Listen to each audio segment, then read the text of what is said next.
tous. Le point aujourd'hui, c'est qu'à l'infirmerie, il n'y a que Pape Gueye qui a reçu un coup de la dernière journée de championnat. Sinon, j'ai envie de dire que tout l'ensemble du groupe est là. On est au complet. Il y a 23 joueurs qui sont en place. On a fait une séance quand même assez intéressante où il y a beaucoup d'intensité, où vraiment on a vu que les garçons étaient prêts aujourd'hui pour aborder cette troisième et quatrième journée des éliminatoires de la Coupe d'Afrique des Nations. Donc dans l'ensemble, c'est que tout le monde est là. Voilà, Pape Gueye viendra rejoindre le groupe demain. L'état physique C'est ce que je disais, tout va bien, par Pape Gueye qui s'est blessé samedi. Qu'on veut ménager un petit peu, mais normalement on devrait le récupérer demain, Inch'Allah. On a vu les attaquants.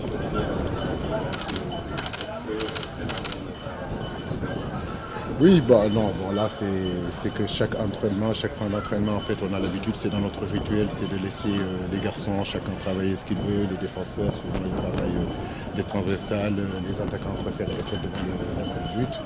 Mais oui, bien sûr, tout ça, c'est le but, c'est de pouvoir marquer encore un but et de bons buts. Vous prononcez sur la présence de Chérou qui vient à l'entraînement? Chérou, c'est un membre de l'équipe nationale du Sénégal. Aujourd'hui, il revient de blessure. Il était là pour 2-3 jours. Donc il m'a demandé de pouvoir venir s'entraîner hier. Donc bien sûr, on ne peut pas lui refuser ça. Tout ce qu'il a fait pour l'équipe nationale du Sénégal. Donc il était venu voir ses coéquipiers, s'entraîner avec nous, faire la première séance avec nous. Et là, il est reparti. coach, ça a demandé quelques mois après.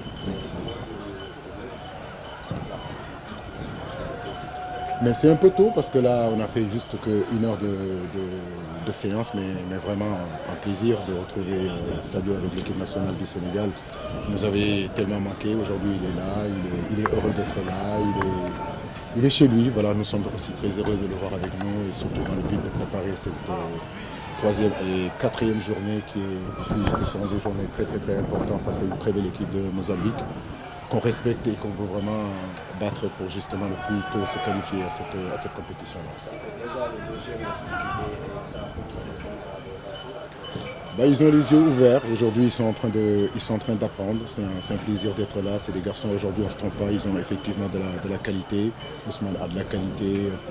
Sidibé a de la qualité. Donc, les souhaiter les bienvenus et surtout qu'ils soient prêts quand l'équipe aura besoin d'eux de répondre présent pour aider l'équipe. Avec l'absence d'Edouard, est-ce qu'on peut s'attendre à une bouleversation des hiérarchies des gagnants à progression?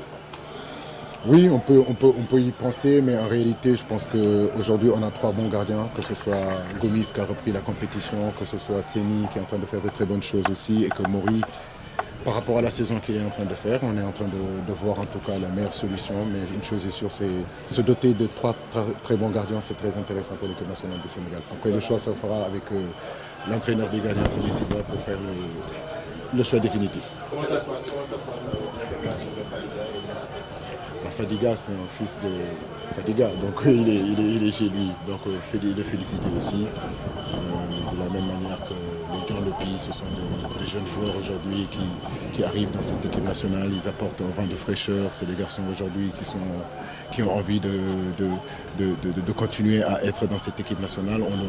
On le voit, donc oui, bien sûr, on va continuer à les appuyer, à les encourager et surtout à les préparer pour que justement le moment qu'ils vont rentrer sur le terrain de donner le maximum, parce qu'être sélectionné c'est très bien, mais aussi ils sont là pour jouer et je crois que quand on aura besoin d'eux, ils sont présents.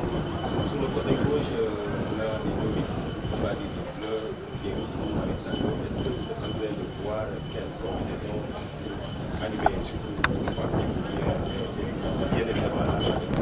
Oui, mais il faut dire qu'il y a des novices, mais je pense qu'aujourd'hui, le groupe qu'on a constitué, il y a beaucoup de polyvalence aussi, quoi.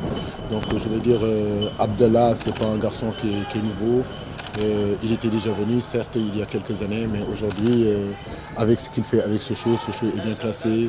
Aujourd'hui, effectivement, avec la blessure de Jacob et l'absence de Salih aussi, qui dure encore, je pense que c'est l'opportunité pour lui aussi de montrer qu'il a le niveau pour aider cette équipe nationale-là. Mais c'est un garçon qui a de la qualité. Il était très proche de cette équipe nationale, ça n'a pas été fait. Il n'a pas pu être sélectionné pour la Coupe d'Afrique dernièrement, mais aujourd'hui il est en train de revenir et c'est un garçon crédible. Je pense que quand l'équipe aura besoin de lui, on peut avoir confiance en lui. Avec vous avez une idée entre Ali Koulibaly, Niakhaté et... Ça aussi, c'est des choix qu'il faut mettre en place. Ce sont des garçons qui sont intéressants. Kalilou, on ne le présente plus. Ablaï Sek, il est quand même dans une certaine régularité avec le Maccabi Haïfa. Moussa Niakate, aujourd'hui, il n'est pas allé à la Coupe du Monde parce qu'il était blessé. Sinon, c'est vrai que c'est un bon pédigré pour nous. Donc ça nous donne plus de choix et c'est intéressant. Elle parlait tantôt de ça aussi, ça. Non, je n'ai pas beaucoup de nouvelles de Salut. Mais bon, j'espère qu'en tout cas, sa situation se réglera rapidement. Coach, qu'est-ce que vous pouvez nous dire par rapport à l'adversaire? Certainement, vous êtes en train de travailler. Et je sais que le Mozambique est deuxième, juste derrière le Sénégal, et ils ne vont pas venir à Dakar avec un expiatoire. Qu'est-ce que vous pouvez nous dire par rapport à l'adversaire? Bah oui, tout à fait. C'est le but d'ailleurs de cette conférence de presse. C'est vrai qu'on a une troisième journée, une quatrième journée très importante, je l'ai dit. Et ne pas oublier aussi que nos 2 dernières journées, on est supposé être à l'extérieur, que ce soit Rwanda ou que ce soit Bénin.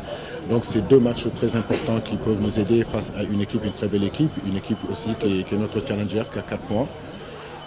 Difficile à manœuvrer, à son sein aussi des joueurs très intéressants. Mais je crois qu'on les a bien supervisés. Aujourd'hui, on est en train de mettre un plan pour contrarier leur plan et pouvoir empêcher les 3 points, Inch'Allah.